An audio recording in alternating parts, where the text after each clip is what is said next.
How you doing? This is my new spiel on African Americans trying to get money compensation back for being slaves for God knows how many years in the United States. First of all, um, I'm not a white supremacist. I don't, I wasn't there. I wasn't. A matter of fact, my family, the second generation here from Ireland, and I wasn't around when it happened. But here's my feelings on it. First of all, back in those days, the U.S. government had no say over slavery. It was a loose conglomerate that was put together and had no say over a personal man's property. The U.S. government had nothing. I mean, it wasn't really the U.S. government back then. It was just the Congress of the colonies and Congress of the first United States of America. They had no say of who could have what, and the government couldn't even enforce the abolition of slavery until after the Civil War. They couldn't even do it. That's number one. Second of all, the trade was actually run by the British companies, the Guinea Company, the Royal South African Company, and the South Sea Company. Then later on by private merchants. It wasn't the U.S. government who was actually supplying slaves. Matter of fact, it was the black people in Africa who live on the coast who were getting their own people and putting them into slavery. All right, that's actual history. The United States had no companies here that did slavery. It was all British run. So if they want to go after, if the African American people want to go after somebody, go after these companies that no longer exist. Okay. Back in those days, slaves were personal to the individual. Okay. So maybe if they want to pursue finding these families that have slaves and actually sue them, that's fine too. But the government has nothing to do with it. No one does. It's a dead issue. Also, let's talk about slavery. Slavery's been around way before African slavery. Okay, this goes back, thousands of years back to prehistory when people had slaves.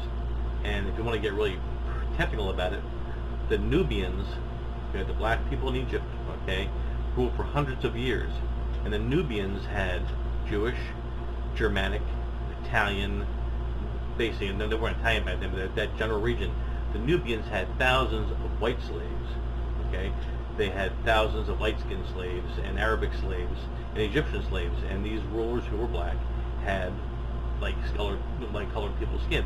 Slavery is just something that happens over the years. If the countries start falling apart nowadays, then they'll have slavery again. All right, slavery. Being a white male, what can I say about it? Except that you're not going to get anything from the U.S. government. They had nothing to do with it. And if Barack Obama ever stepped forward, and this is the truth, I don't know what will happen. I'll tell you why. If Barack Obama came forward and said no, there shouldn't be any compensation for it, that the African American people would turn on him like a snake, and he'd be called Uncle Tom in a heartbeat. There would be no more supporting Barack Obama. All right. Let's talk about my story. All right. I grew up in a place called Plainfield, New Jersey, back in the 60s during the race riots, okay?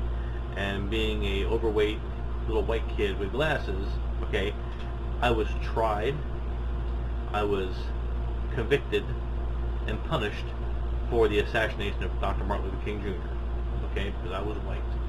Every day I had to walk to school. I would get robbed and beaten just because I was white, okay? And I would go to school and would have to hide and from people in the hallways because I had a 90% black school there because I was white. And when I complained to my teachers and people about it, and kids at school found out about it, I got beaten up again because I was white.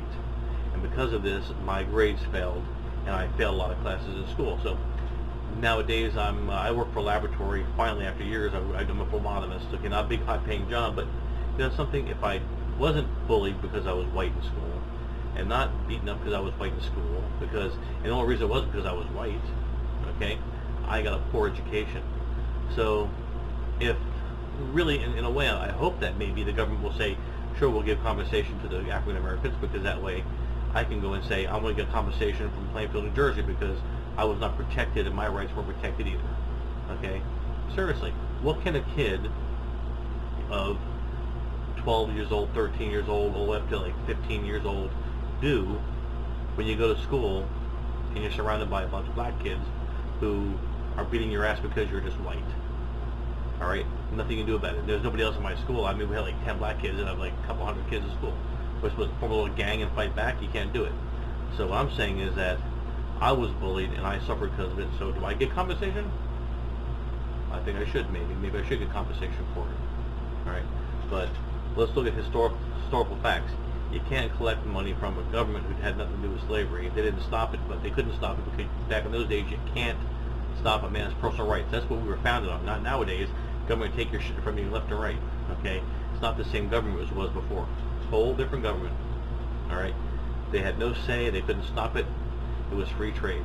Okay, so if you want to take money, get money, go to England and look up these, these companies that are no longer there, or find these families in the area who had slavery who had nothing to do with it. You know something? I'm getting tired of hearing about we need compensation. Okay, don't deserve it. Okay, and you know something?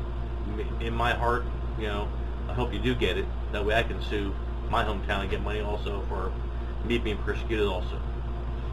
So maybe I'm wrong, maybe I'm right, but that's it.